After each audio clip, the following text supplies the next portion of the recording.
Right now, we just our name. Katonda alikuita ugende mu bulamu bwe. Katonda alikuita erinnya lyo. Katonda alikuita muganda nga lyokumpuliriza. God is calling your name. Katonda alikuita erinnya lyo. Answer. Just answer. Eddoboozi livudde mu bw'okusooka nga liyita erinnya lyo. Okusooka nga obulamu bw'olimu okuva amasooka ng'oyingira obulamu bwa Kristo. Katonda alikwetaaga.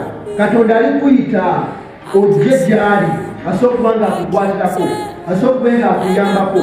Just ky'oba olina okukola ddamu eddoboozi ly'owulira okusokuba nga odda eri Katonda, okusobola okuba nga odda eri Kristo.